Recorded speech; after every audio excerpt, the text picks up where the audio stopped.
गोसाई, सब देव और पितर तुम्हारी वैसे ही रक्षा करें जैसे पलकें आंखों की रक्षा करती हैं। तुम्हारे वनवास की अवधि अर्थात 14 वर्ष जल है, प्रियजन और कुटुंबी मछली हैं। तुम दया की खान और धर्म की धुरी को धारण करने वाले हो। ऐसा विचार कर वही उपाय करना जिसमें सबके जीते जी तुम आ मिलो। मैं बलिहारी जाती हूँ, तुम सेवकों, परिवार वालों और नगर भर को अनाथ करके सुखपूर्वक वन को जाओ। आज सबके पुण्यों का फल पूरा हो गया, कठिन काल हमारे विपरीत हो गया। इस प्रकार बहुत विलाप करके और अपने को परम अभागिनी जानकर माता श्री रामचंद्र जी के चरणों में लिपट गईं। हृदय में भयानक दुसह संताप छा गया। उस समय के बहुविध विलाप का वर्णन नहीं किया जा सकता।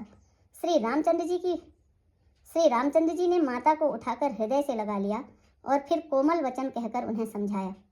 उसी समय यह समाचार सुनकर सीता जी अकुला उठी और सास के पास जाकर उनके दोनों चरण कमलों की वंदना कर सिर नीचा करके बैठ गईं। सास ने कोमल वाणी से आशीर्वाद दिया। वे सीता जी को अत्यंत सुकुमारी देखकर व्याकुल हो उठी। रूप की राशि और पति के साथ पवित्र प्रेम करने वाली सीता जी नीचा मुख किए बैठी सोच रही हैं।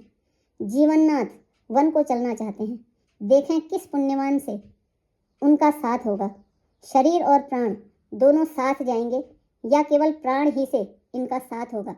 विधाता की करनी कुछ जानी नहीं जाती। सीता जी अपने सुंदर चरणों के नखों से धरती को रेत रही हैं।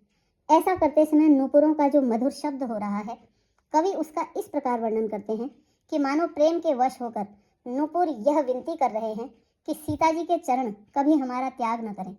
सीता जी सुंदर नेत्रों से जल बहा रही हैं।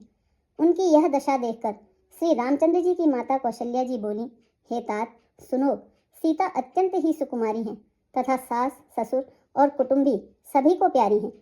इनके पिता जनक जी राजाओं के शिरोमणि हैं, ससुर सूर्य कुल के सूर्य हैं और पति सूर्य कुल रूपी कुमुद वन को खिलाने वाले चंद्रमा तथा गुण और रूप के भंडार हैं।